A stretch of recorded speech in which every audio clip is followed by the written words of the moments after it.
Hello, my name is Dana Simons, and I'm with the Next Step Foundation. And I want to tell you a story, really God's story, about how He got a group of people together to start a running program up at a women's shelter, and how that evolved into today what is the Next Step Foundation, a women's recovery house on 6th and Washington. Well, I enjoy running, and I do that as a hobby. And so I was reading this article about a woman that had ran like triathlons, marathons, and she just kept running by this homeless people and thought, what can I do? How can I make a difference? A young lady at our church mentioned that she was going to do a running program with a women's group. I decided that this was something I needed to do, even though I despise running. When my husband told me that he was going to start running with Heather at our church, and I laughed and said, go right ahead. The reason why I got involved was I felt sorry for Heather because there didn't seem to be a lot of participation from our church. What I learned was that they had come from places where people didn't love them, which in turn, they didn't love themselves. And they had turned to different things as far as drugs and alcohol. And at first I was kind of just walked with them, but then the more you got to know them and the more they started to trust you and started to open up, as a mother, it just broke my heart. A month after my husband started running with this group, I was diagnosed with breast cancer. And as I did my research, after I had my surgery and treatments, I did my research and I discovered that exercise was my best chance to eliminate any recurrence. And so reluctantly, I started going up to the Connor Center with the group from my church 3 times a week to start running. And so as we worked with these women and started seeing what their needs were, our hearts were softened, and we started realizing that we could make a difference. We suddenly felt very burdened by the Lord that we had to do more. I remember going into our church office and talking to our pastor, Rich, and just saying, what am I going to do? I've tried to call all these shelters. I've called from Martinsville all the way down to Bloomfield, all the way over in Illinois. There's nothing for women. In a 5-county area of surrounding Terre Haute, there are no facilities for women. So then I was called to work an Emmaus walk, and one of the pastors working it was Bill Coker. And during our Emmaus walk, he desperately asked us to pray for a lady named Amanda. We all prayed and prayed and prayed, and I had a good friend also that went actually through, she was a pilgrim in the Emmaus walk, and so she heard of this too, and she prayed for Amanda. And then the very next day after she got off her Emmaus walk, she actually worked here at this building, and Amanda walked in.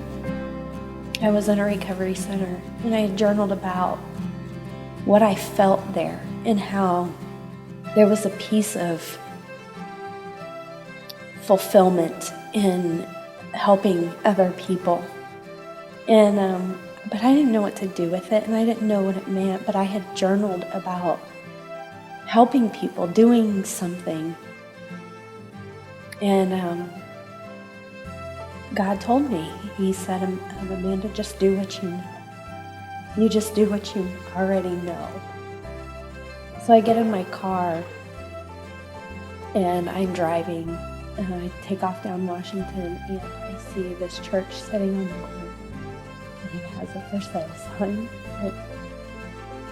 I pull over, and there's this guy mowing the yard and I'm like, who owns this church and why are they selling it? And people don't own churches. And he's like, ma'am, I don't know. You just have to go in. I'm like, there's somebody here. And Amanda showed up on our doorstep one day and said, God led me to this door, He led me to this sanctuary, and He led me to this building, and He told me this is going to be a women's shelter. And it was like an aha moment where we've had an office here for 4 years. We've been in every room, we've been in every closet, and we didn't see it. I opened the door to walk into the sanctuary. And I knew that this room would recover people. God has worked this whole next step like a little jigsaw puzzle. like revealing one piece at a time, just slowly putting it together. God is able to do immeasurably more than all we ask or imagine by His power at work within us. And so it's not us alone. Matter of fact, it's not even us major. It's really Him working through us. And I said, well, if we're going to be faithful in God, and we look at this building that has this spiritual, let's say spiritual growth here, then why couldn't we use this building for what our intended use is? And you know what building has had more prayer, wrapped around it than this building? This building means so much to us because we've prayed here so many times. And so when I walk in here, I go, wow, this is a building of prayer. We want to give them life skills. We want them to come and not just recover and to know God. I mean, that's the most important to us also, but we want to give them life skills so that when they do leave this facility, they are able to function as a normal citizen. To help women overcome addiction in an environment that is positive and structured to give them support to beat it.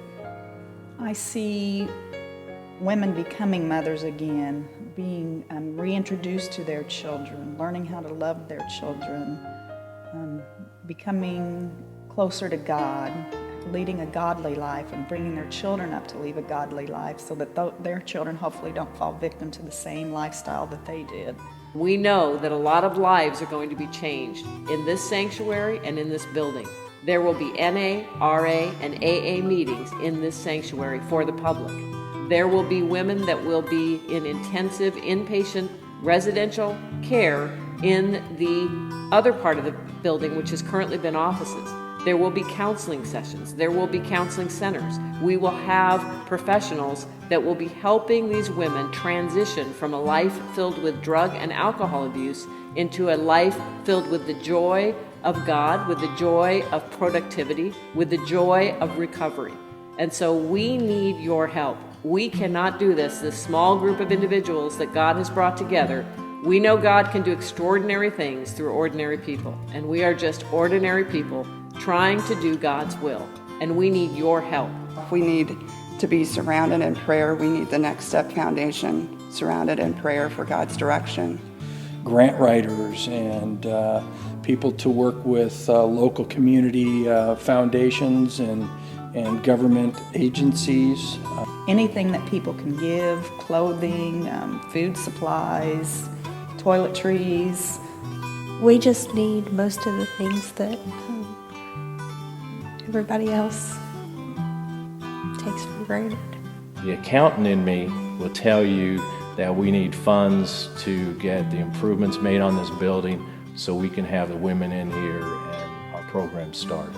We need help from the trades here in Terre Haute because we're going to have to build some facilities that will enable these ladies to have a living situation.